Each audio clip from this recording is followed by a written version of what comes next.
A ver, pensemos en la palabra ética. ¿Qué es lo primero que se nos viene a la mente? Seguramente reglas, manuales, cosas que no se deben hacer, ¿verdad? Bueno, pues dejemos de lado esa idea por un momento. Hoy vamos a analizar un libro que le da un giro completo a esto y la define como un arte. Sí, el arte de vivir. Y no se trata tanto de lo que uno debe hacer, sino de lo que uno quiera hacer para lograr tener una buena vida. Y justo para arrancar, Sabater nos deja esta frase que, de verdad, marca el tono de todo lo que sigue. Él no está aquí para darnos una lista de reglas, un manual de instrucciones. Para nada.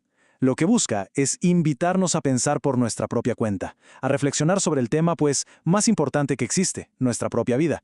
La idea no es seguir un dogma, sino, como él dice, estimular el desarrollo de libre pensadores.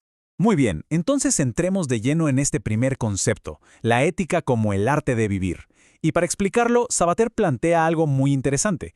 Dice que en la vida uno puede pasarla perfectamente sin saber, no sé, de astrofísica o de las reglas del béisbol, por ejemplo. Pero hay un tipo de saber del que nadie se puede escapar. Y ese saber es ni más ni menos que el de distinguir lo que nos conviene de lo que no nos conviene. A ese conocimiento, que es súper práctico y que en el fondo todos intentamos adquirir día a día, a eso es a lo que Sabater llama ética. O, si suena mejor, el arte de vivir. O sea, no es una materia de escuela aburrida, es la habilidad más fundamental que podemos tener. Ok, pero uno se pregunta, ¿por qué necesitamos un arte para vivir?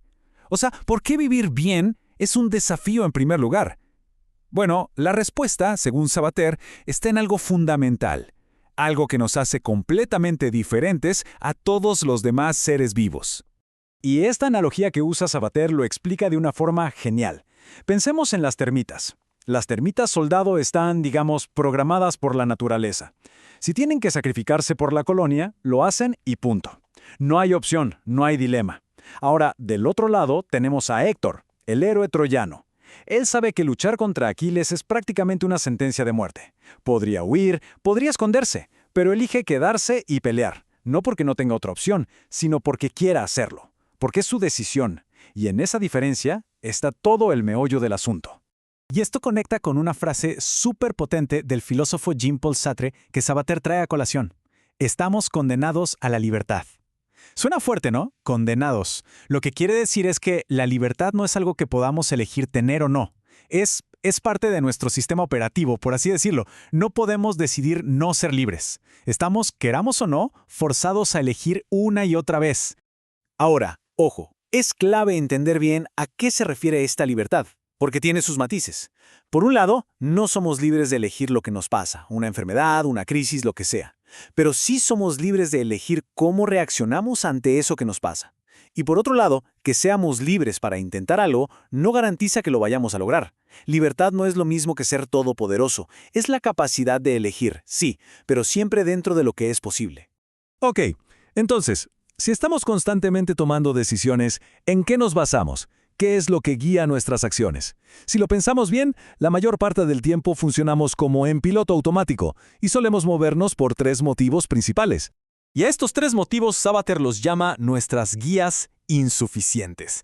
Primero están las órdenes. Hacemos algo porque nos lo mandan, ya sea por miedo al castigo o por esperar un premio.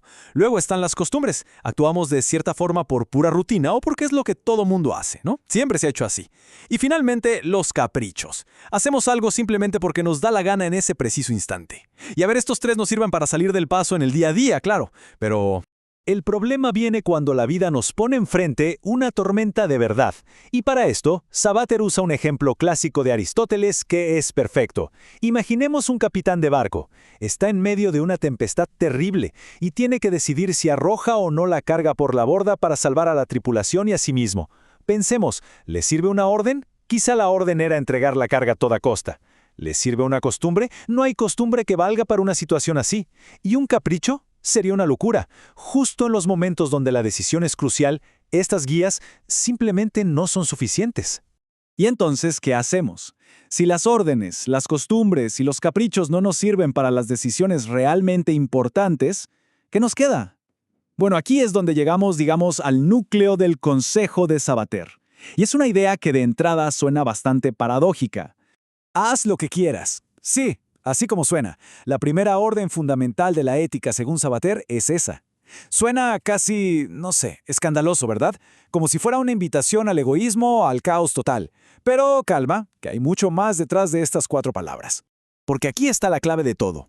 Hay una diferencia gigante entre hacer lo que quieras y hacer lo primero que se te viene en gana. Lo primero que se nos viene en gana es un capricho. Pero hacer lo que quieras es una invitación a pensar, a examinar desde dentro y preguntarnos, a ver, más allá del impulso del momento, ¿qué es lo que de verdad quiero para mi vida?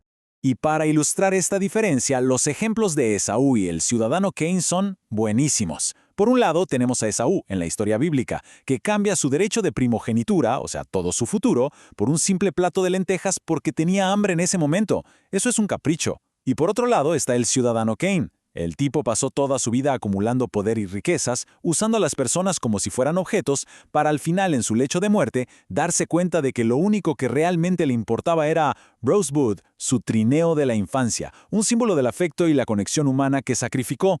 Y todo esto nos lleva a una conclusión que es central en el libro. La buena vida para un ser humano no es una vida llena de cosas, es una buena vida entre seres humanos. No podemos ser humanos en solitario, nos humanizamos unos a otros. Por eso, tratar a los demás como lo que son, personas, y no como instrumentos para conseguir lo que queremos, no es solo una cuestión de ser buenos, es una condición indispensable para darnos a nosotros mismos la buena vida que buscamos. Ok, perfecto. Entonces la clave es pensar por cuenta propia y entender que la buena vida es con otros. Pero, ¿cómo se logra eso en la práctica? Bueno, implica estar muy consciente, muy atento y, sobre todo, evitar caer en una especie de autosabotaje del espíritu. Y para describir este autosabotaje, Sabater usa un término que es muy fuerte, pero muy preciso: imbecilidad moral. Y ojo, que no tiene nada que ver con ser tonto o poco inteligente. Un imbécil moral es el que necesita un bastón, un apoyo, pero no para caminar, sino para el ánimo. Es esa falta de atención a la propia vida, esa debilidad que nos hace apoyarnos siempre en las muletas de las órdenes o las costumbres por miedo a usar nuestra propia libertad. Y esta imbecilidad puede tomar muchas formas. Por ejemplo, está el que cree que no quiere nada, el que vive en la apatía total, o el que, al contrario, cree que lo quiere todo al mismo tiempo y al final no hace nada, se queda paralizado. También está el que ni siquiera se ha tomado el tiempo de preguntarse qué es lo que quiere. O el que sí sabe lo que quiere, pero lo quiere sin ganas, sin fuerza y se rinde a la primera. Y por último, el que es como el ciudadano Caín. Quiere algo con una fuerza tremenda, pero se equivoca por completo de qué es la buena vida. Todas estas son, en el fondo, maneras de no hacerse cargo de la propia existencia. Entonces, ¿cuál es el antídoto para esta imbecilidad moral? Es una palabra: responsabilidad. Ser responsable es simplemente ser consciente de que cada elección que hacemos, cada sí y cada no, nos va construyendo. Cada uno de nuestros actos libres es como un ladrillo que ponemos para construir la persona en la que nos estamos convirtiendo. Y esto nos lleva a la pregunta final, que es la que de verdad importa. Si cada acto nos construye, ¿quién estamos eligiendo ser? Al final, Ética para Amador no es un libro de respuestas hechas, es algo mucho más valioso, un libro de buenas preguntas. Nos empuja a que tomemos las riendas y nos preguntemos no qué se supone que hay que hacer, sino qué vida, muy en el fondo, queremos darnos. La respuesta, como siempre, es de cada uno.